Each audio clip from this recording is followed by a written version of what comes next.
오늘 저희가 읽은 사사기서 4장 11절에서 24절까지의 본문 말씀을 가지고 우리보다 앞서 가시는 전능자 하나님이라는 제목으로 말씀을 선포하겠습니다. 우리가 인생을 살아가다 보면 참 예상치 못한 이런저런 어려움을 겪을 때가 얼마나 많은지 모릅니다. 이런 때 우리는 하나님께 기도하라는 말씀을 기억하고 주님 앞에 나아가서 우리가 무릎 꿇고 기도합니다. 또 하나님의 말씀을 붙잡고 정말 열심히 우리가 간구합니다.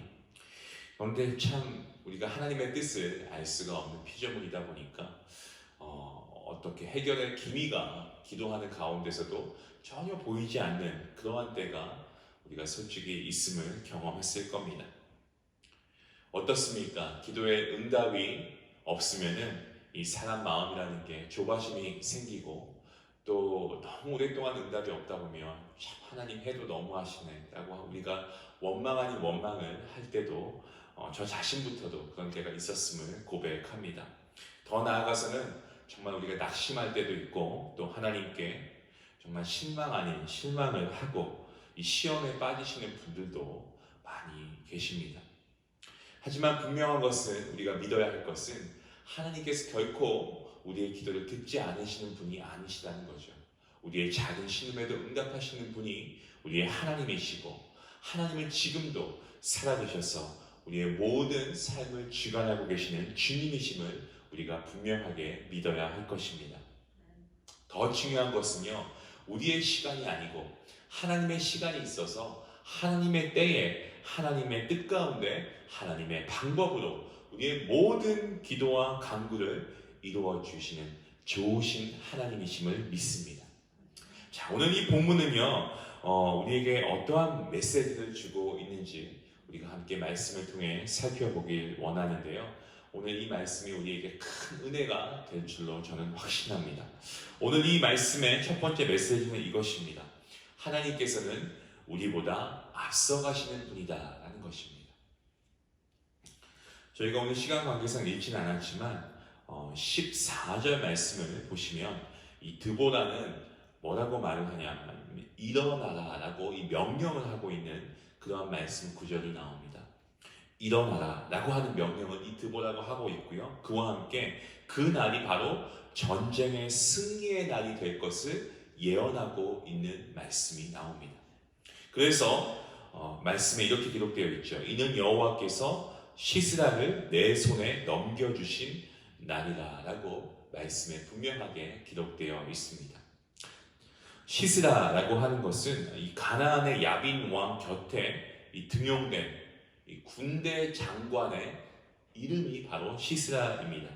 하나님은 가나안의 군대 장관을 바락의 손에 넘겨주실 날이 바로 그날이다라는 것을 예언해주고 있는 말씀입니다. 쉽게 말씀드리면 전쟁에 대한 이 승리의 약속을 하나님께서 하고 계시는 거죠. 그리고 나서 이어서 드보라가 바락에게 힘을 북돋아 준 말이 바로 이것입니다. 여호와께서 너의 앞서 나가지 아니하시느냐.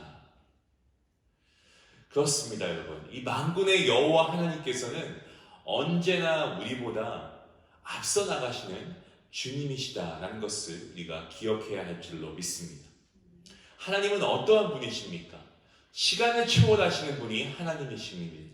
하나님은 어떤 분이십니까? 공간의 제약을 받지 아니하십니다. 그리고 우리보다 앞서 나가셔서 우리의 모든 앞길을 예비하시는 여호와 이레의 하나님이 바로 우리의 하나님이십니다. 우리가 잘 알고 있는 창세기 12장을 우리가 읽어보면 어떻습니까? 거기에 아브라함이 그의 본토 친척 아비 집으로부터 이 불러냄을 당합니다. 그 부르신 분이 누구십니까? 바로 하나님이셨습니다. 하나님은 분명하게 명령하셨습니다. 창세기 12장 1절에서 3절까지의 말씀을 제가 받들어 읽겠습니다.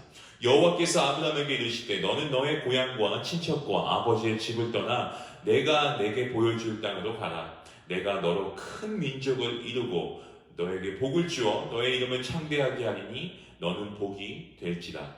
너를 축복하는 자에게는 내가 복을 내리고 너를 저주하는 자에게는 내가 저주하리라. 하니니 땅의 모든 족속이 너로 말미암아 복을 얻을 것이라 하신지라. 아멘. 자, 이 말씀에서 하나님께서 하신 말씀을 우리가 좀 하나하나 자세하게 살펴볼 필요성이 있습니다. 먼저 내가 내게 보여줄 땅으로 가라라고 말씀하신 것은요, 하나님께서 땅에 대한 약속을 하고 계시는 말씀입니다. 그리고 내가 너로 큰 민족을 이루고 라는 말씀은 큰 민족을 주시겠다고 하는 말씀이죠. 그리고 내게 복을 주어 내 이름을 창대하게 하리니, 무슨 말씀입니까? 정말 유명하고 유력하게 해주신다라고 하는 하나님의 약속의 말씀입니다. 그리고 너는 복의 근원이 될지라 라고 하시면서 정말 복의 근원에 대한 약속도 하고 계시고, 너를 축복하는 자에게는 내가 복을 내리고, 참 좋은 말씀이죠. 축복의 보증이 되어 있는 약속입니다. 그뿐만이 아니고 너를 저주하는 자에게는 내가 저주하리니, 하나님께서 저주로부터의 보호를 약속하고 계시는 겁니다. 그리고 땅의 모든 족속이 너로 말미암아 복을 얻을 것이다. 기가 막힌 축복의 말씀입니다. 무슨 말씀입니까? 모든 열방으로 흘러갈 복의 근원이 바로 너가 되게 하겠다라고 말씀하고 있는 거죠. 이처럼 하나님께서는 약속하신 언약의 말씀을 아브라함의 생애를 통해서 펼쳐나가고 계심을 우리가 알게 됩니다. 무려 75살에 하나님의 부르심을 받은 아브라함은요, 그가 하나님 앞으로 돌아가는 이 175살이 되기까지 주님께서 그의 나아가는 길 내내 항상 하나님께서 그보다 앞서가셔서 아브라함의 길을 인도해 주시고 예비해 주시고 계십니다. 여기 앞에 말씀을 전하는 저를 포함하여서 우리 모두가, 우리 인간은 부족하고 그리고 실수투성이이고 약점과 단점, 손에 꼽을 수 없을 만큼 많습니다. 그리고 지혜롭지 못합니다. 하지만 하나님께서는 이러한 일을 잘 알고 계시고, 하나님께서는요, 이러한 하나님의 부르신 백성들과 하나님의 자녀들에게 그들이 죄와 악과 실수의 늪에 빠져 있는 것을 그냥 방치하고 보고 계시는 것이 아니고, 하나님께서는 이러한 우리를 구원의 손길로 구원하고 계십니다. 손을 내미시고 우리를 이끌어내시는 겁니다. 그리고 보호하십니다. 건져내시고, 우리가 넘어지고 또 쓰러져도 다시금 우리를 붙잡아서 이렇게 세워주시고 잘되게 하시고 또다시 하나님께서 복되게 하시는 그러한 분이 바로 우리의 아버지 되시는 하나님이신 줄로 믿습니다. 여러분, 요즘 어떠한 기도를 드리고 계십니까? 지금 여러분의 기도 제목은, 가장 중요한 기도 제목이 무엇입니까? 어떠한 기도 제목이든지 간에 그 모든 기도 제목을 갖고 중요한 것은 우리보다 앞서가시는, 우리의 앞길을 앞서서 인도해 가시는 하나님께 우리가 겸손하게 우리의 범사를 아뢰고 간구하고 부르짖는 저와 여러분이 되어야 할 줄로 믿습니다. 예레미야 33장 3절 말씀, 너무나 잘 알고 있는 귀한 말씀입니다. 너는 내게 부르짖으라. 내가 내게 응답하겠고 내가 알지 못하는 크고 은밀한 일을 내게 보이리라. 여기서 응답하신다라고 하는 것은요, 그것은 나의 앞길을 나는 모르지만 미리 아시는 하나님께서 점점 복되고 지금보다 더욱 좋은 길로 인도하신다는 약속의 말씀이고, 동시에 하나님께서 그것을 통해 크고 은밀한 일, 우리는 알 수 없지만 지금 당장에 하나님께서 그 크고 은밀한 일을 결국에는 우리로 하여금 보여주신다라는 것을 주시고 있는 귀한 언약의 축복의 말씀인 것입니다. 제 마음대로 자기 삶이라고 해서 자기의 고집이나 아집, 자기의 욕심, 자기의 생각, 자기의 주장대로만 살면 안 됩니다, 여러분. 우리 그리스도인들은 하나님께서 앞서가시게끔, 하나님께서 우리보다 먼저 가셔서 일하시게끔 우리가 하나님께 믿고 맡겨야 하는 삶을 살아가야 합니다. 하나님의 인도하심 없이 단 1분 1초로 살아갈 수 없는 존재임을 우리는 너무나 잘 알고 있지 않습니까? 하나님 없으면 우리는 무너지고 넘어질 수밖에 없는 존재입니다. 때문에 우리는 하나님 앞에 철저하게 겸손하게 주님 나를 붙잡아 주시고 나를 이끌어 주시옵소서 나의 모든 삶이 다 주님의 것인 줄로 믿습니다. 라는 고백으로 하나님께 우리의 삶을 맡겨야 합니다. 하나님 없으면 우리는 성공한 인생이 아닙니다. 우리가 그저 모든 범사에 앞서가시는 하나님을 인정하는 그러한 믿음이 우리 안에 있어야 하겠습니다.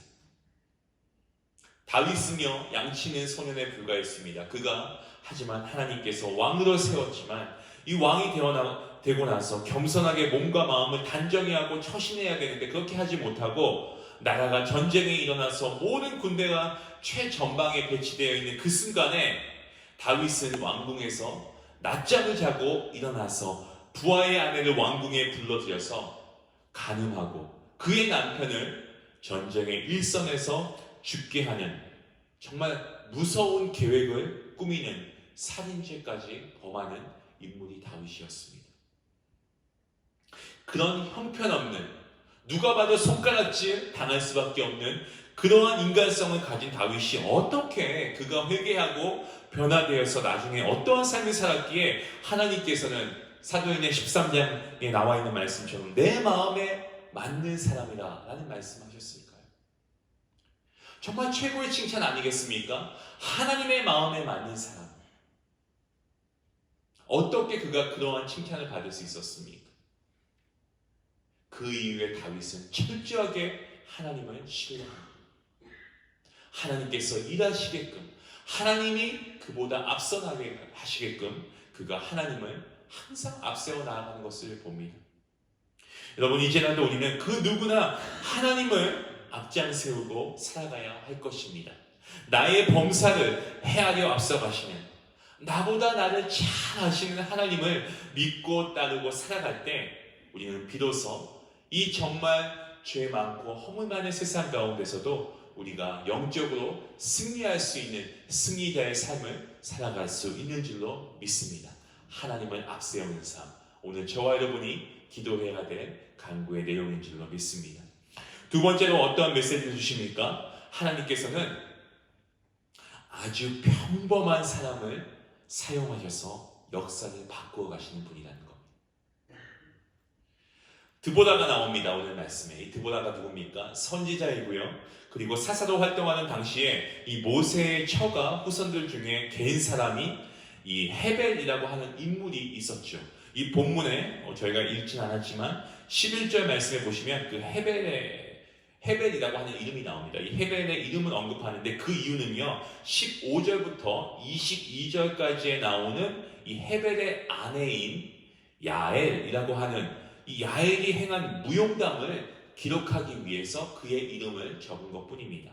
이 가나안의 임금 야빈의 군대는 군대 장관 이 시스라를 앞장세우고 철병거, 정말 강력한 그 당시에는 강력한 이 병거인데 철병거 900대를 동원하여서 이스라엘 백성들을 공격하기 시작합니다.